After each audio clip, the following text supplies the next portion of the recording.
दोस्तों स्वागत है आपका बिहार न्यूज में। दोस्तों मैं हूं फिरदौस गनी और आप देख रहे हैं केडीवी लाइव। दोस्तों आज हो चुका है 14 अगस्त 2022। तो आज की बिहार की टॉप न्यूज लेकर आए हैं आपके लिए। दोस्तों वीडियो स्टार्ट करने से पहले आपसे एक रिक्वेस्ट है, अगर आप नए आए हैं इस चैनल पर तो फिर चैनल को सब्सक्राइब करके बेल आइकन को प्रेस कर दीजिए और साथ में वीडियो को लाइक कर दीजिए, अपने दोस्तों के साथ शेयर भी कीजिए। तो चलिए दोस्तों स्टार्ट करते हैं आज की पूरे बिहार की टॉप न्यूज। दोस्तों आज बिहार न्यूज में सबसे पहले बात करते हैं कि आजादी का अमृत महोत्सव के तहत स्वतंत्रता दिवस को खास बनाने के लिए भारत सरकार ने हर घर तिरंगा अभियान की शुरुआत की है। आपको बता दूं कि यह अभियान कल से ही शुरू हो गया है, यानी कि 13 अगस्त से 15 अगस्त तक चलाया जाएगा। प्रधानमंत्री नरेंद्र मोदी ने देशवासियों से अपील की है कि सभी देशवासी अपने घरों पर आजादी के इस अमृत महोत्सव पर 13 अगस्त से 15 अगस्त तक तिरंगा फहराएं। इस बीच प्रधानमंत्री नरेंद्र मोदी की मां हीराबेन मोदी ने तिरंगा फहरा करके इस अभियान की शुरुआत की है। उन्होंने छोटे छोटे बच्चों के साथ तिरंगा फहराया है, जो आप अपने मोबाइल स्क्रीन पर तस्वीर देख रहे हैं।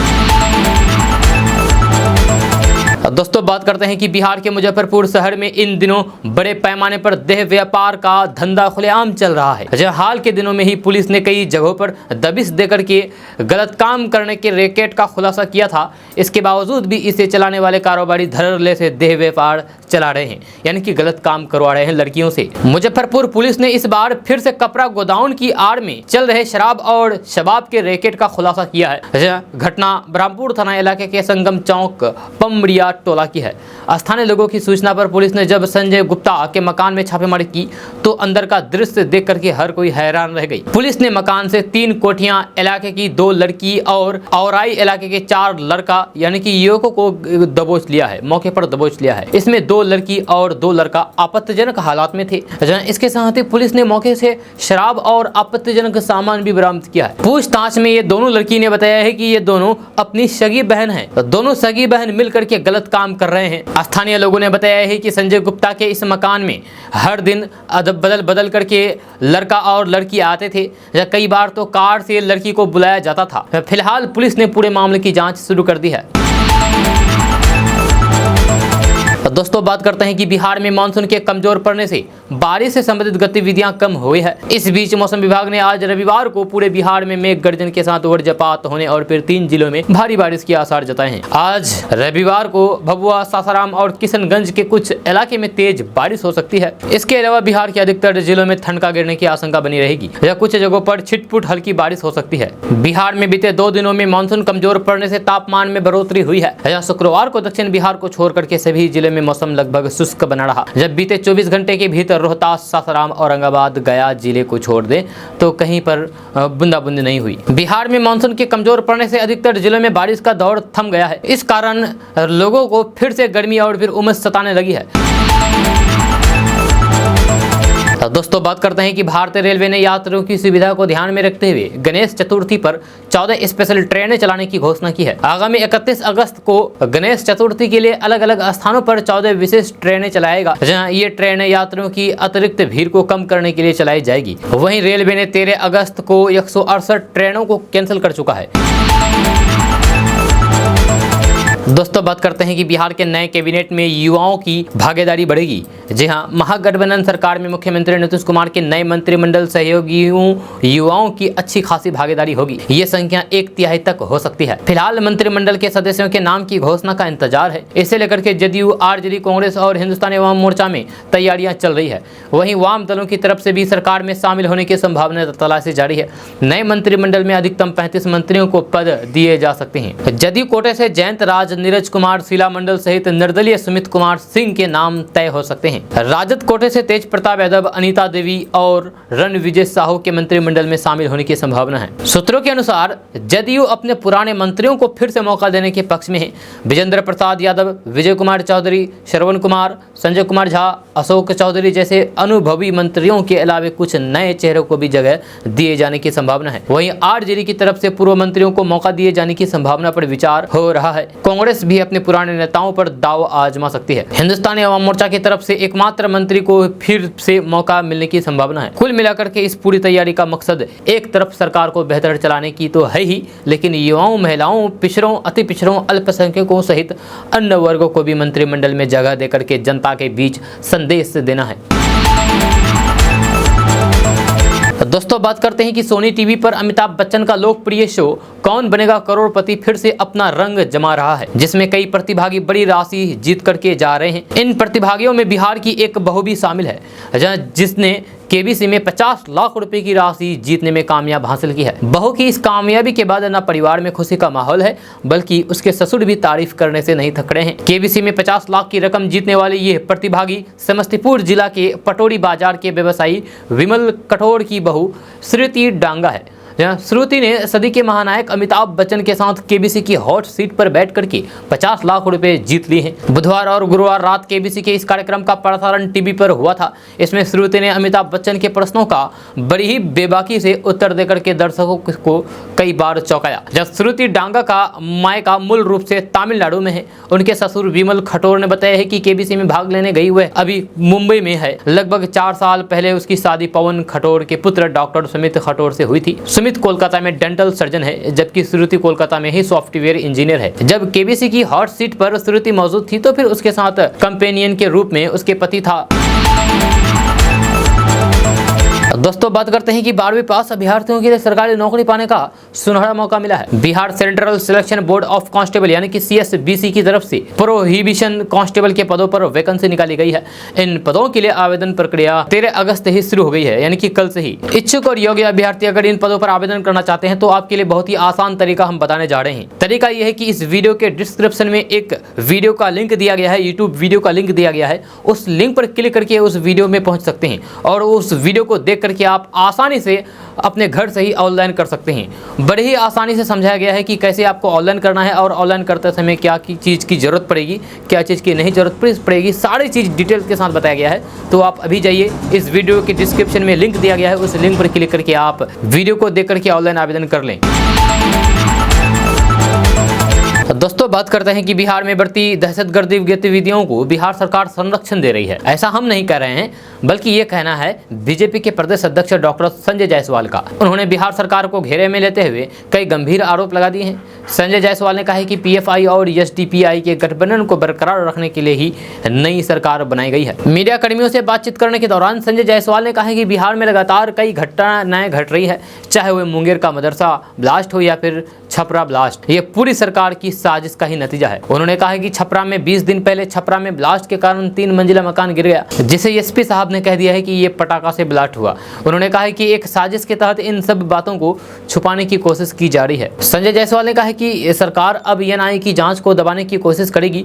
उन्होंने ये भी कहा है कि यही वजह है कि बिहार में सरकार तोड़ दी गई है। अब दहशतगर्दियों का मनोबल बढ़ेगा और उन्हें कोई रोक टोक करने वाला भी नहीं रहेगा। संजय जायसवाल ने यह भी कह दिया है कि बिहार में सत्ता परिवर्तन इसलिए किया गया ताकि यही दहशतगर्दियों को बढ़ावा मिल सके।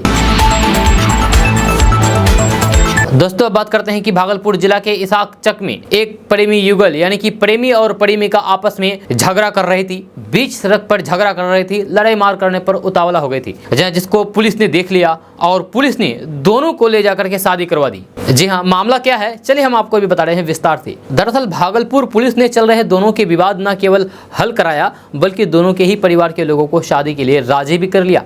इसके बाद पुलिस ने दोनों की शादी करा दी। जी हाँ, मामला भागलपुर जिला के इसाकचक थाना क्षेत्र का है, जहां शुक्रवार देर रात एक प्रेमी और एक प्रेमिका बीच सड़क पर ही शादी करने को लेकर के आपस में उलझ गए और झगड़ा करने लगे। वहां से गुजर रही गश्ती गाड़ी की जब उन पर नजर पड़ी तो फिर पुलिस ने फौरन दोनों को रोका और फिर समझाने की कोशिश की। इसकी जानकारी इसाकचक थाना अध्यक्ष इंस्पेक्टर अशोक कुमार को दी गई। उन्होंने युवक और युवती को थाना बुलाया और फिर उन दोनों की शादी करा दी।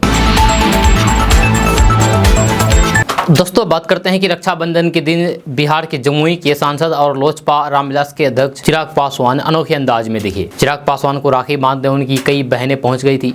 इस दौरान चिराग पासवान ने बहनों से राखी बंधवाई और उनके साथ फूलों का तारों का सबका कहना है 1000 में मेरी बहना है गाना भी गाया। चिराग पासवान ने रक्षाबंधन की तस्वीर और बहनों के साथ गाना गाने का वीडियो ट्वीट किया है। उन्होंने कहा कि रक्षाबंधन के अवसर पर बहनों के साथ खुशियों के पल बिताए एवं बचपन के पल याद किए। मैं ईश्वर से प्रार्थना करता हूं कि हम सभी भाई बहनों के बीच प्रेम सदैव ऐसे ही बने रहें। तो दोस्तों बात करते हैं कि पूरे देश में भारत की आज़ादी का 75वां अमृत महोत्सव मनाया जा रहा है। इसको लेकर के हर एक घर में जहां तिरंगा फहराया जाएगा, वहीं कई जगहों पर तिरंगा यात्रा भी निकाली जा रही है। यहाँ भागलपुर शहर के सैंडिस कंपाउंड से भी शनिवार की तिरंगा यात्रा निकाली गई, जिसने वर्ल्ड रिकॉर्ड बनाया। वर्ल्ड रिकॉर्ड की 2 सदस्यीय टीम ने यहां आकर के यात्रा का पूरे तरीके से मुआयना किया और कार्यक्रम की अगुवाई कर रहे लोगों को वर्ल्ड रिकॉर्ड का मेडल और प्रशस्ति पत्र सौंपा है। सैंडिस कंपाउंड के बीजेपी नेता अरजीत सारस्वत और जमुई के विधायक श्रेयसी सिंह सहित कहलगांव के बीजेपी विधायक पवन यादव के नेतृत्व में तिरंगा यात्रा निकाली गई, जिसमें 75 फीट का लंबा तिरंगा के साथ साथ 75 स्वतंत्रता सेनानियों की वेशभूषा में बच्चों को सजा करके यात्रा को निकाला गया। ये यात्रा सैंडिस कंपाउंड से निकल करके खलीफाबाग चौक होते हुए लाजपत पार्क में समाप्त हुई है। तिरंगा यात्रा के दौरान हजारों की संख्या में आम लोगों के साथ साथ कई स्कूल के बच्चे बच्चियों सहित बीजेपी कार्यकर्ता भी थे। सभी ने हर्ष और उल्लास के साथ यात्रा निकाली और फिर भारत माता की जय के नारों से पूरा शहर गुंजमान रहा। वर्ल्ड रिकॉर्ड की टीम ने बताया है कि 75 स्वतंत्रता सेनानियों और फिर 75 मीटर के तिरंगे के साथ निकाले गए यात्रा को वर्ल्ड रिकॉर्ड में शामिल किया गया है। जमुई की विधायक ने इस मौके पर कहा है कि भागलपुर पहले भी 2 बार वर्ल्ड रिकॉर्ड में नाम अपना शामिल करा चुका है और आज तीसरी बार भी यहाँ के लोगों ने वर्ल्ड रिकॉर्ड में नाम शामिल कराया है, जिसके लिए उन्होंने यहाँ के लोगों को बधाई दी है।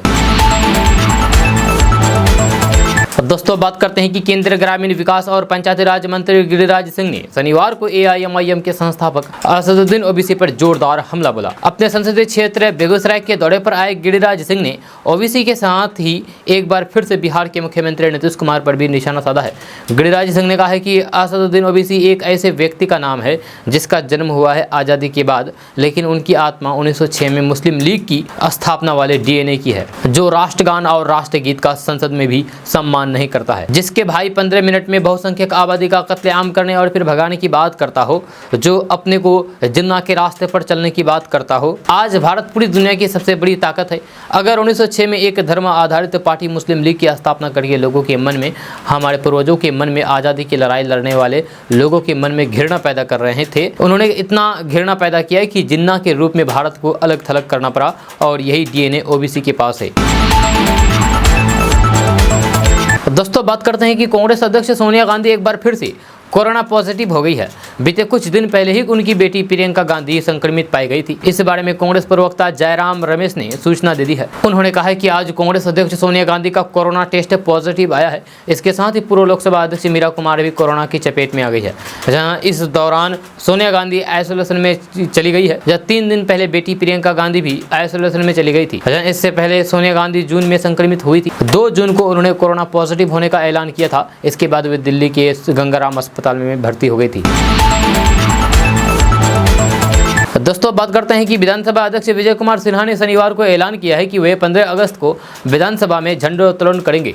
उन्होंने कहा है कि वे एक संवैधानिक पद पर है और नियम तथा पद की गरिमा के अनुरूप स्वतंत्रता दिवस को तिरंगा फहराएंगे। उन्होंने कहा है कि जब तक संवैधानिक पद पर हैं, अपने संवैधानिक कर्तव्य का ईमानदारी से निर्वहन करेंगे। दरअसल भाजपा विधायक विजय कुमार सिन्हा को विधानसभा अध्यक्ष पद छोड़ने के लिए महागठबंधन के दलों की ओर से दबाव बनाया जा रहा है। हालांकि नियमों के हिसाब से विजय कुमार सिन्हा का कहना है कि फिलहाल उनकी पद छोड़ने का सवाल ही नहीं है। उन्हें पद से हटाने के लिए जिन नियमों को अपनाया जाना चाहिए, महागठबंधन की ओर से ऐसा कुछ नहीं किया गया है। चूंकि विधानसभा अध्यक्ष का पद एक संवैधानिक पद है, इसीलिए वे नियमों के अनुरूप मौजूदा राजनीतिक हालात पर कुछ नहीं कहेंगे और पद भी नहीं छोड़ेंगे। दोस्तों बात करते हैं कि बिहार के छपरा जिले में जहरीली शराब से जान जाने का सिलसिला लगातार जारी है। जहां छपरा जिले में अब तक 8 लोगों की जान जा चुकी है, जहां साथ ही 3 अन्य लोगों की तबीयत अभी भी बिगड़ी हुई है। जहां 8 लोगों की जान जाने के बाद इलाके में हरकत मचा हुआ है। जानकारी के अनुसार 8वें व्यक्ति की पहचान छपरा जिले के मरोड़ा थाना क्षेत्र के भोवालपुर वार्ड नंबर 2 के निवासी भीष्म राय के रूप में हुई है। बताया जा रहा है कि भीष्म रक्षाबंधन के अवसर पर पत्नी को लेकर के ससुराल गया हुआ था। शाम को अचानक उसकी तबीयत खराब होने लगी। इसके बाद उसे अस्पताल ले जाया गया था, लेकिन रास्ते में उसकी जान चली गई। दोस्तों बात करते हैं कि बिहार में सियासी बवाल थमने का नाम नहीं ले रहा है। हाल ही में नीतीश कुमार ने बीजेपी से नाता तोड़कर के आरजेडी के साथ बिहार में सरकार बना ली है। ऐसे में जहां नीतीश एक बार फिर से सीएम की कुर्सी पर बैठे हुए हैं, तो फिर वहीं लालू के लाल तेजस्वी यादव को डिप्टी सीएम का पद मिला है। लेकिन मामला यहीं तक नहीं सिमटा। बिहार में अब नई कैबिनेट को लेकर भी माथापच्ची जारी है। तो वहीं एनडीए को जल्द ही एक और झटका लगने की बात सामने आ रही है। जानकारी के मुताबिक बिहार से एनडीए के 3 सांसद जेडीयू और आरजेडी का दामन थाम सकते हैं। ये तीनों दोनों सांसद लोक जनशक्ति पार्टी के पारस गुट के हैं। जहाँ केंद्रीय मंत्री पशुपति पारस ने ऐलान किया था कि वे एनडीए के साथ रहेंगे। ऐसे में माना जा रहा है कि खगड़िया के सांसद महबूब अली कैसर आरजेडी और वैशाली से सांसद वीणा देवी और नवादा से सांसद चंदन सिंह जेडीयू में शामिल हो सकते हैं। जहाँ पिछले साल लोक जनशक्ति पार्टी में हुई टूट के बाद पार्टी चिराग पासवान और पारस गुट में बढ़ गई थी। पारस के साथ 5 सांसद थे जबकि चिराग अकेले। अब खबर है कि जमुई से सांसद चिराग पासवान, हाजीपुर से पारस और समस्तीपुर से प्रिंस जो कि एक ही परिवार के हैं, इनको छोड़कर के सभी 3 सांसद एनडीए छोड़ देंगे। वहीं दूसरी तरफ बिहार में नीतीश कुमार और महागठबंधन के खिलाफ बीजेपी नेताओं ने मोर्चा खोल दिया है। बेगूसराय में सांसद गिरिराज सिंह ने तेजस्वी यादव और नीतीश कुमार पर हमला बोला। गिरिराज सिंह ने कहा कि राज्यसभा सांसद राकेश सिन्हा के साथ विरोध प्रदर्शन के दौरान कहा कि अति महत्वाकांक्षा की वजह से कुछ लोगों के कहने पर नीतीश कुमार को लगा कि वे आने वाले दिनों में प्रधानमंत्री बन सकते हैं। इतिहास गवाह है कि भाजपा के बदौलत ही नीतीश कुमार मुख्यमंत्री रहे हैं। जब बिहार सरकार के आदेश पर सभी जिलों को 15 अगस्त को स्कूलों में कोई भी सांस्कृतिक कार्यक्रम आयोजित नहीं करने का निर्देश जारी किया गया है। ये पत्र सभी जिलाधिकारियों ने 12 अगस्त को जारी किया है, जबकि इसके कुछ रोज पहले स्कूलों में कार्यक्रम करने से संबंधित पत्र भी जारी कर दिया है। इस बीच 10 अगस्त को ही बिहार में सरकार ही बदल गई। नीतीश सरकार ने कार्यक्रम आयोजित नहीं करने के लिए कोविड के बढ़ते मामले का हवाला दिया है। जेडीयू ने पत्र जारी करके कहा है कि बिहार में कोरोना संक्रमण के बढ़ते खतरे की वजह से स्कूलों में 15 अगस्त पर कोई भी सांस्कृतिक कार्यक्रम आयोजित नहीं किया जाएगा। इस आदेश के लिए बिहार के सभी जिलों में पत्र जारी किया गया है। इस बदले हुए आदेश को जेडीयू बीजेपी के बीच बढ़ती तल्खी के रूप में देखा जा रहा है। आपको बता दूं कि देश भर में इन दिनों आज़ादी के 75 साल पूरा होने की खुशी में आज़ादी का अमृत महोत्सव मनाया जा रहा है। सरकार हर घर तिरंगा अभियान चला रही है। साथ ही 15 अगस्त पर कार्यक्रमों की तैयारी जोरों पर है। दोस्तों बात करते हैं कि देश भर में आज़ादी का अमृत महोत्सव मनाया जा रहा है और प्रधानमंत्री नरेंद्र मोदी ने लोगों से हर घर तिरंगा अभियान की मुहिम में शामिल होने की अपील की है।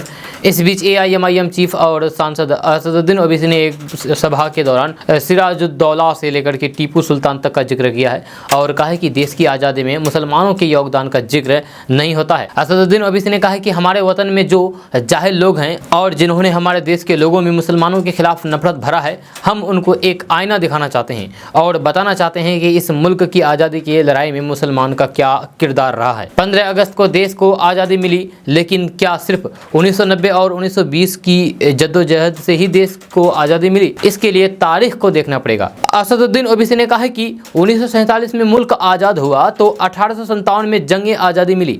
1857 से पहले 1757 में एक और जंग हुई थी, बैटल ऑफ प्लासी यानी कि सिराजुद्दौला की जंग। उसके बाद 1764 में जंग बक्सर हुई, 1774 में रोहिला की जंग हुई और फिर 1799 में टीपू सुल्तान की शहादत हुई। जो कुर्बानी टीपू सुल्तान ने दी उससे एक हौसला मिला। जहां रोहिला की जंग से एक हौसला मिला, बक्सर की जंग से एक हौसला मिला। असदुद्दीन ओवैसी ने कहा है कि 1947 में आज़ादी मिली, लेकिन हम मुल्क की आज़ादी को 1920 से ही देखेंगे। यकीनन लोगों ने कुर्बानी दी, लेकिन क्या हम सिराजुद्दौला की कुर्बानी भूल जाएंगे? क्या हम भूल जाएंगे उनको जो बक्सर की जंग में शहीद हुए थे? क्या हम रोहिला की जंग को भूल जाएंगे? इसलिए हम सबको ये याद रखना जरूरी है। जहां ओवैसी ने एक इंटरव्यू के दौरान कहा कि जो देश से मोहब्बत नहीं करते केवल उन्हें ही पाकिस्तान याद आता है। ये एक कड़वी सच्चाई है कि भारत का बंटवारा हुआ, मगर जिनको पाकिस्तान जाना था वो चले गए। सिर्फ उस समय एक एलिट क्लास को वोट डालने का हक था। हिंदुत्व राष्ट्रवाद कहता है कि सिर्फ एक ही कल्चर होगा, लेकिन ऐसा नहीं होगा। दोस्तों बात करते हैं कि बिहार में एक बार फिर से जदयू की महागठबंधन से दोस्ती हो गई है। नीतीश कुमार फिर से महागठबंधन के मुख्यमंत्री बन गए हैं। ज्यादा सीटें होने के बावजूद भी आरजेडी नेता तेजस्वी यादव ने डिप्टी सीएम पद से संतुष्ट कर लिया है। आरजेडी के अलावा इस महागठबंधन में कांग्रेस और वामपंथी दल भी है। ऐसे में नीतीश कुमार मुख्यमंत्री तो हैं, लेकिन सभी दलों को साथ लेकर के चलना उनके लिए बड़ी चुनौती होगी। 2017 में जिन वजहों से नीतीश कुमार ने महागठबंधन का साथ छोड़ा था वह आज भी है। जहां उस दौरान डिप्टी सीएम तेजस्वी यादव पर लगे भ्रष्टाचार के आरोप का मामला अभी भी खत्म नहीं हुआ है। लालू के परिवार के कई सदस्यों पर भ्रष्टाचार के आरोप हैं। राजद प्रमुख लालू प्रसाद यादव इस वक्त भी सजा काट रहे हैं। उनकी पत्नी राबड़ी देवी और उनकी बड़ी बेटी मीसा भारती और बेटे तेजस्वी यादव पर भ्रष्टाचार के मामले चल रहे हैं। तेजस्वी यादव पर लगे आरोपों के बाद ही 2017 में नीतीश कुमार ने महागठबंधन से अलग होने का फैसला किया था। आपको बता दूं कि बिहार विधानसभा में कुल 243 सीटें हैं। इसमें आरजेडी के 79, भाजपा के 77, जदयू के 45, कांग्रेस के 19, भाकपा माले के 12, भाकपा और माकपा के 2-2, AIMIM के 1, हिंदुस्तानी अवाम मोर्चा के 4 और 1 निर्दलीय विधायक है। 1 सीट खाली है। मतलब साफ है कि इस वक्त महागठबंधन में सबसे ज़्यादा सीटें आरजेडी की है। इसके बावजूद भी जदयू ने नीतीश कुमार को मुख्यमंत्री बनाया है। ऐसे में नीतीश कुमार को सरकार चलाने के लिए आरजेडी को संतुष्ट करना पड़ेगा। सरकार में आरजेडी का दखल भी पहले के मुकाबले इस बार ज्यादा होगा। इससे निपटना भी नीतीश कुमार के लिए एक बड़ी चुनौती होगी। आरजेडी, कांग्रेस और जदयू के कार्यकर्ताओं के बीच भी काफी मतभेद है। जब सरकार चलाने के लिए महागठबंधन के सभी दलों के कार्यकर्ताओं और फिर नेताओं के बीच समन्वय भी नीतीश कुमार तेजस्वी यादव के लिए बड़ी चुनौती होगी। दोस्तों, बात करते हैं कि देश में शिक्षा और रोजगार की हालात बहुत ही खराब है। बिहार के 17 में से 16 सरकारी विश्वविद्यालयों में समय पर शैक्षणिक सत्र पूरा नहीं हो पाया है। वहीं नौकरी की बात करें तो परीक्षा पास करने के बाद भी उम्मीदवारों को नौकरी नहीं मिल पा रही है। शिक्षा और रोजगार के क्षेत्र में देश में फिलहाल जो स्थिति है उसमें एक तरफ भारी सुस्ती छाई है, वहीं दूसरी तरफ गंभीर अव्यवस्थागत अराजकता है। आंध्र प्रदेश में 1998 में जिला चयन समिति की परीक्षा पास करने वाले 45 उम्मीदवारों को अब जाकर के सरकारी स्कूलों में बतौर शिक्षक नियमित नौकरी की पेशकश की गई है। बिहार के 17 में से 16 सरकारी विश्वविद्यालयों में समय पर पूरा नहीं हुआ शैक्षणिक सत्र।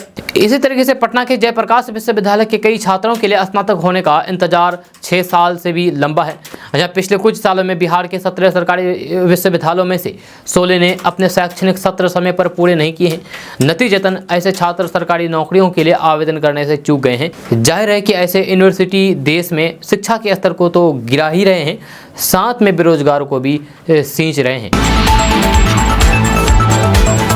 दोस्तों, बात करते हैं कि बिहार में नई सरकार बनाने के लिए नीतीश कुमार की पार्टी जेडीयू ने आरजेडी और महागठबंधन के घटक दलों के साथ हाथ मिला लिया। इस नए परिवर्तन से भाजपा के खिलाफ बड़ी विपक्षी एकता की शुरुआत की गई है। इसके साथ ही जाति सह सामाजिक आर्थिक सर्वेक्षण के आंकड़े के आधार पर बढ़ी हुई जाति और पिछड़े वर्ग की लामबंदी के माध्यम से बिहार की राजनीति को भी नए सिरे से परिभाषित करने की कोशिश भी की जा सकती है। इस बात के संकेत मिल रहे हैं कि महागठबंधन की सरकार जाति और सामाजिक आर्थिक सर्वेक्षण को तेज गति से आगे बढ़ाएगी। लोकसभा चुनाव में बीजेपी के हिंदुत्व और उग्र राष्ट्रवाद से मुकाबला करने की पूरी तैयारी की जा रही है। सर्वे का काम शुरू होने के 45 दिनों में खत्म हो जाएगा। सर्वेक्षण पत्र के प्रारूप में जातीय शैक्षणिक योग्यता, आय, संपत्ति और परिवारों की आय के स्रोतों से संबंधित बड़ी संख्या में कॉलम होंगे। यह सीट को अंतिम रूप दिया जा रहा है। इसके बाद इस प्रारूप को डीएम को भेज दिया जाएगा और अधिकारियों का प्रशिक्षण प्रमाण पत्र के रूप में किया जाएगा। ये प्रक्रिया समयबद्ध तरीके से चल रही है। दोस्तों, बात करते हैं कि बिहार में नीतीश कुमार के नेतृत्व वाली नई महागठबंधन सरकार 24 अगस्त को विधानसभा में बहुमत साबित करेगी। 24 अगस्त को एक दिवसीय विधानसभा सत्र बुलाया गया है। इसी दिन विधानसभा को नया अध्यक्ष भी मिल जाएगा। सदन में सबसे पहले स्पीकर का चुनाव होगा। इसके बाद नीतीश सरकार अपना बहुमत साबित करेगी। विधानसभा के प्रभारी सचिव पवन कुमार पांडे ने बताया है कि विशेष सत्र 24 अगस्त को सुबह 11 बजे से शुरू होगा। इसकी सूचना सभी सदस्यों को भेज दी गई है। सभी विधायकों को निर्धारित तारीख पर विधानसभा में उपस्थित रहने के लिए कहा गया है। बिहार विधानसभा के मौजूदा स्पीकर विजय सिन्हा 15 अगस्त के बाद ही अपना इस्तीफा देंगे। स्वतंत्रता दिवस के मौके पर झंडा फहराने के बाद वे अपना पद छोड़ देंगे। बताया जा रहा है कि स्पीकर सिन्हा अभी दिल्ली दौरे पर हैं और बीजेपी के शीर्ष नेताओं से मुलाकात कर रहे हैं। 15 अगस्त के बाद वे कभी भी इस्तीफा दे सकते हैं। दोस्तों, बात करते हैं कि बिहार के मुख्यमंत्री नीतीश कुमार ने बीजेपी केंद्र सरकार पर जोरदार हमला बोला है। नीतीश कुमार ने कहा है कि जो भी लोग पार्टियां ईडी, सीबीआई का दुरुपयोग कर रही है उसे जनता समझ लेगी, वे सब जानती है। आपको बता दूं कि कुछ दिन पहले ही उन्होंने एनडीए का दामन छोड़ करके फिर से महागठबंधन को थामा और इस्तीफा देकर के 8वीं बार मुख्यमंत्री बने। इस दौरान उन्होंने कहा है कि विपक्ष एकजुट है, बहुत से लोगों के फोन आ रहे हैं। इस दौरान उप मुख्यमंत्री तेजस्वी यादव के 10 लाख नौकरियां वाले वादे पर बिहार के मुख्यमंत्री नीतीश कुमार ने कहा है कि हम कोशिश कर रहे हैं, हमारा पूरा प्रयास रहेगा इस लक्ष्य को पाने में। उन्होंने कहा है कि 2015-16 में भी हमने जो कहा था वो किया है, उसका दूसरा चरण भी आ गया है। जहाँ इसके अलावा भी बहुत काम किया है। हमने भी कहा है कि अधिक से अधिक रोजगार मिलना चाहिए।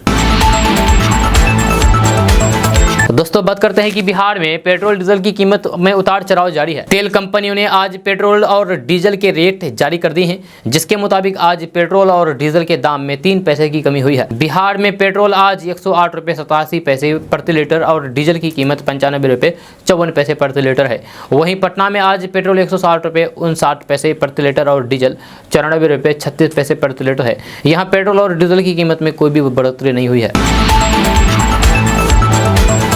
दोस्तों बात करते हैं कि गुजरात के सूरत में क्राइम ब्रांच ने 2 ऐसे चोरों को गिरफ्तार किया है जो चोरी की रकम से गरीबों की सहायता करते थे। रॉबिन हुड नाम से मशहूर इन वीआईपी चोरों की कहानी बेहद दिलचस्प है। गुजरात समेत देश के कई शहरों में चोरी की वारदात को अंजाम देने वाले एक आरोपी की पत्नी बिहार में नेता है और वह खुद भी अपनी पत्नी के साथ राजनीति में सक्रिय भूमिका निभाता है। राजनीति और अपराध की दुनिया से संबंध रखने वाला ये कथित रॉबिन हुड बड़ी मशक्कत के बाद सूरत पुलिस के हत्थे चढ़ा है। गिरफ्तार किए गए दोनों चोरों में एक का नाम मोहम्मद इरफान उर्फ उजाले अख्तर शेख है, जबकि दूसरे का नाम मुजम्मिल गुलाम रसूल शेख है। मोहम्मद इरफान उर्फ उजाले अख्तर शेख बिहार के सीतामढ़ी जिले का रहने वाला है, जबकि उसका साथी भी सीतामढ़ी जिले के पोखरेरा गांव का निवासी है। हालांकि फिलहाल हैदराबाद में रहता है। मोहम्मद इरफान उर्फ उजाले मोहम्मद अख्तर शेख सालों से चोरी के धंधे में माहिर है। वह बिहार, दिल्ली, पंजाब और गुजरात के सूरत शहर में चोरी की वारदात को अंजाम दे चुका है। सूरत शहर के उमरा थाना क्षेत्र में रघुवीर सोसाइटी में 27 जुलाई की रात को एक बंगले में घुसकर के वे 6,61,000 रुपए की चोरी करके फरार हो गया था। कार का नंबर सूरत का नहीं था, लिहाजा उसे पकड़ने में पुलिस को दिक्कतें आ रही थी, लेकिन आखिरकार सूरत पुलिस ने उसे बड़ी मुशक्कत के साथ गिरफ्तार कर लिया है। जहां इन दोनों आरोपियों के पास से पुलिस ने चोरी किया हुआ माल और एक लोडेड इंडियन पिस्टल, 2 कारतूस भी बरामद किए गए हैं। इसके साथ ही सूरत के उमरा इलाके में हुई चोरी की वारदात को सूरत क्राइम ब्रांच ने सुलझा लिया है। करीब 5 साल पहले दिल्ली पुलिस ने भी उसे चोरी के आरोप में गिरफ्तार किया था, तब भी उसने रॉबिन हुड के नाम से सुर्खियां बटोरी थी। दोस्तों बात करते हैं कि बिहार में महागठबंधन का सुचारू कामकाज सुनिश्चित करने के लिए एक समन्वय समिति बनाए रखे जाने की संभावना है। जदयू ने भाजपा के नेतृत्व वाले एनडीए में भी एक समन्वय समिति बनाने के लिए दबाव डाला था। दरअसल वर्तमान में जेडीयू आरजेडी वाली बिहार सरकार में अभी मंत्रियों के नाम तक फाइनल नहीं हो पाए हैं। ऐसे में समन्वय समिति की मांग का उठना दर्शाता है कि नीतीश कुमार आगे के सफर को लेकर के किसी प्रकार की बाधा नहीं चाहते हैं। हालांकि सवाल यह है कि क्या तेजस्वी यादव इस पर तैयार होंगे। हाल के राजनीतिक हालात को देखते हुए लगता है कि तेजस्वी यादव भी यही चाहेंगे कि गठबंधन में किसी प्रकार की खटपट ना हो और सरकार बेहतर तरीके से चले। ऐसे में नीतीश कुमार अगर खुल करके उनके सामने ये बात रखते हैं तो फिर मुमकिन है कि वे इस पर तैयार हो जाएं। समन्वय समिति का उद्देश्य यह भी हो सकता है कि उसमें सरकार की सभी सहयोगी पार्टी के वरिष्ठ नेता शामिल हो और सरकार के कामकाज को बेहतर तरीके से आगे बढ़ाने के लिए जरूरी कैबिनेट के गठन पर फैसला लें। दोस्तों बात करते हैं कि बिहार के उप मुख्यमंत्री तेजस्वी यादव ने शुक्रवार को कांग्रेस के अध्यक्ष सोनिया गांधी और माकपा के महासचिव सीताराम येचुरी और भाजपा के महासचिव डी राजा से मुलाकात की। मुलाकात के बाद उन्होंने भाजपा पर जमकर के हमला किया और कहा कि बिहार ने देश की राजनीति को फिर से नई दिशा दिखाई है। बिहार में जो दृश्य दिखा है वो आने वाले दिनों में पूरे देश में दिखने वाला है। जहां तेजस्वी यादव ने जांच एजेंसियों के दुरुपयोग का आरोप लगाते हुए कहा कि बिहारी डरता नहीं है, बिहारी बिकाऊ नहीं टिकाऊ है, हम किसी से डरते नहीं हैं, हम स्वाभिमान वाले लोग हैं। बिहार में एनडीए में टूट और नीतीश कुमार के नेतृत्व में महागठबंधन सरकार बनने के बाद उप मुख्यमंत्री तेजस्वी यादव पहली बार दिल्ली पहुंचे हैं। सोनिया गांधी से मुलाकात के बाद उन्होंने संवाददाता से कहा कि बिहार में सत्ता परिवर्तन के बाद आज पहली बार दिल्ली आया हूं। आज अपने साथी घटक दलों के शीर्ष नेतृत्व से मिला हूं। नई सरकार को लेकर के सभी लोगों ने बधाई दी है। हम सभी लोगों ने नीतीश जी के निर्णय का स्वागत किया है। तेजस्वी यादव ने कहा कि ये सरकार मजबूती के साथ चलेगी क्योंकि ये गरीब की सरकार और आम जनता की सरकार है। तेजस्वी यादव ने कहा है कि नीतीश जी के निर्णय ने सही समय पर भाजपा को तमाचा मारने का काम किया है। भाजपा को छोड़कर के सभी दल एकजुट हो चुके हैं। उनके अनुसार पूरे देश में लोग महंगाई और बेरोजगारी से परेशान हैं। जो लोग हिंदू मुसलमान को लड़ा करके राज करना चाहते थे, जो गंगा जमुनी तहजीब को नुकसान पहुंचाना चाहते थे, उन्हें बिहार ने जवाब दिया है। मध्य प्रदेश, झारखंड और महाराष्ट्र में हमने देखा कि जो डरेगा उसे डराओ और जो बिकेगा उसे खरीदो। यही काम भाजपा का रह गया है। और संवैधानिक संस्थानों को एक एक करके बर्बाद किया जा रहा है। ईडी और सीबीआई के हालात एक थाने से भी बदतर हो गई है। उन्होंने ये भी कहा है कि क्षेत्रीय पार्टियां ज्यादातर पिछड़ों और दलितों की है। क्षेत्रीय दल खत्म हो जाएंगे तो फिर विपक्ष खत्म हो जाएगा, विपक्ष खत्म होगा तो फिर लोकतंत्र खत्म होगा, लोकतंत्र खत्म होगा तो देश में तानाशाही चलेगी। भाजपा के जंगल राज से संबंधित आरोपों पर उप मुख्यमंत्री तेजस्वी यादव ने कहा है कि जंगल राज में खड़े होकर के चिल्लाओ और आपका कोई मुंह नहीं तोड़ेंगे तो फिर जंगल राज कैसा है। जंगल राज तो केंद्र में है, जहां भाजपा के सांसद चू तक नहीं कर सकते। एनसीआरबी का आंकड़ा उठा करके देख लीजिए बिहार का स्थान कहां पर है, सच्चाई बाहर आ जाएगी। दोस्तों बात करते हैं कि लोकप्रिय हास्य अभिनेता राजू श्रीवास्तव की हालात अभी भी नाजुक है और वे लगातार चौथे दिन भी यम्स की गहन चिकित्सा इकाई यानी कि आईसीयू में वेंटिलेटर पर है। वहीं अब इस बीच प्रधानमंत्री नरेंद्र मोदी ने राजू श्रीवास्तव की पत्नी शिखा से फोन पर बातचीत करके हालचाल जाना और उनके जल्द स्वस्थ होने की कामना की। जब पीएम मोदी ने राजू श्रीवास्तव के इलाज में हर संभव मदद का भरोसा दिलाया है। आपको बता दूं कि बीते बुधवार को दिल का दौरा पड़ने के बाद 58 वर्षीय राजू श्रीवास्तव को अस्पताल में भर्ती कराया गया, जहां उनकी एंजियोप्लास्टी की गई। एक सूत्र ने बताया है कि राजू श्रीवास्तव की हालात नाजुक है और वह आईसीयू में वेंटिलेटर पर है। राजू श्रीवास्तव का इलाज कार्डियोलॉजी विभाग के प्रोफेसर डॉक्टर नीतीश नाइक की निगरानी में किया जा रहा है। राजू श्रीवास्तव के भाई अशोक श्रीवास्तव ने बुधवार को बताया था कि राजू श्रीवास्तव को व्यायाम यानी कि एक्सरसाइज करते हुए दिल का दौरा पड़ा था।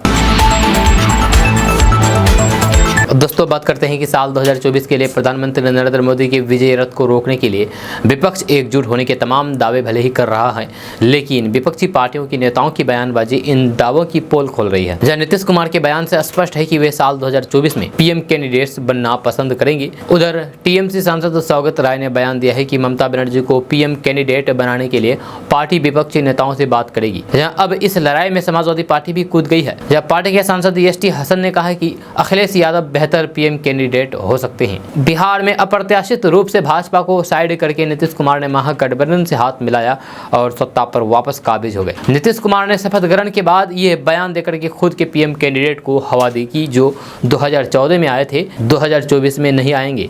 या उनके बयान के बाद राजनीतिक गलियारों में चर्चा तेज हो गई है कि नीतीश कुमार विपक्ष का पीएम चेहरा हो सकते हैं। उधर दो कदम आगे बढ़ाते हुए टीएमसी के सांसद सौगत राय ने तो यहां तक कह दिया है कि उनकी party supremo Mamata Banerjee candidate हो सकती है। इसके लिए उन्होंने पार्टी की ओर से विपक्ष से बातचीत करने की भी बात कही है। साफ है कि विपक्ष के लिए एनडीए के सामने 2024 की लड़ाई से पहले एक चेहरा घोषित करना बड़ी चुनौती है। इस बीच समाजवादी पार्टी के सांसद एसटी हसन ने कहा है कि उनकी पार्टी के नेता अखिलेश यादव बेहतर पीएम कैंडिडेट हो सकते हैं। एक न्यूज चैनल से बातचीत में उन्होंने कहा कि अगर 2024 के इलेक्शन में समाजवादी पार्टी की ओर से ज़्यादा सांसद चुने जाते हैं तो फिर यकीनन हमें ही पीएम कैंडिडेट चुनने का मौका पहले मिलेगा। ऐसे में मुझे लगता है कि अखिलेश यादव सबसे बेहतर पीएम चेहरा हो सकते हैं।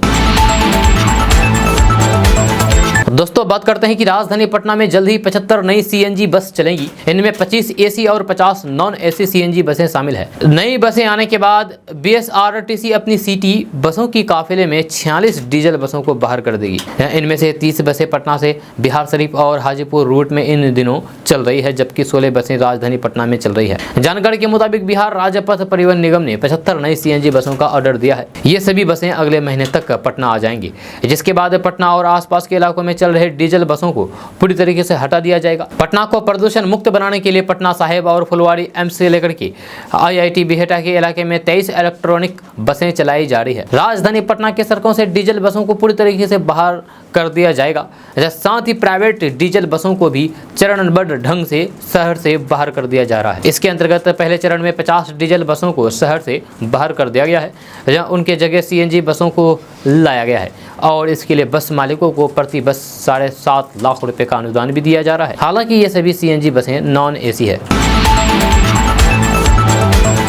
दोस्तों बात करते हैं कि बिहार के पूर्व स्वास्थ्य मंत्री और राष्ट्रीय जनता दल यानी कि आरजेडी के संरक्षक लालू प्रसाद यादव के बड़े बेटे तेज प्रताप यादव ने पिता के साथ नीतीश कुमार का एक पुराना फोटो शेयर किया है। जहां रक्षाबंधन के मौके पर शेयर किए गए इस फोटो में दोनों दिग्गज सफेद पोशाक में नजर आ रहे थे। मुस्कुराते हुए नीतीश जी के चेहरे पर बड़ी हुई दाढ़ी थी, जबकि लालू अपने चिर परिचित अंदाज में दिख रहे थे। तेज प्रताप यादव ने यह तस्वीर ट्वीट करते हुए साथ में लिखा है कि घर में जब कोई आपके साथ नहीं होता, भाई तब भी आपके साथ खड़ा रहता है। समझा जा सकता है कि बिहार में जेडीयू नेता के आरजेडी के साथ आने को लेकर के और दोनों दलों के बीच प्रगाढ़ता को लेकर के उन्होंने ये ट्वीट किया है। हालांकि सोशल मीडिया पर कुछ लोगों ने इस तस्वीर और तेज प्रताप यादव के कथन पर उन्हें ही घेर लिया है।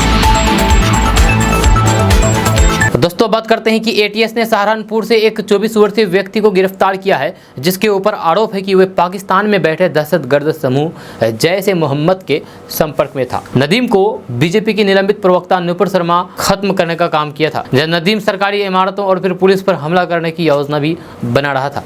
नदीम व्हाट्सएप के माध्यम से जैश ए मोहम्मद के लोगों से संपर्क करता रहता था, साथ ही वह हथियार मांगने के लिए भी पूरी कोशिश में जुटा हुआ था। एक रिपोर्ट के मुताबिक डिजिटल फॉरेंसिक डेटा में पाया गया है कि नदीम अपनी आईडी गुमनाम, हमसफर और मेदिम राव के माध्यम से फेसबुक पर सक्रिय था। नदीम अलग अलग भारतीय और यूरोपियन नंबरों के माध्यम से व्हाट्सएप पर भी सक्रिय था।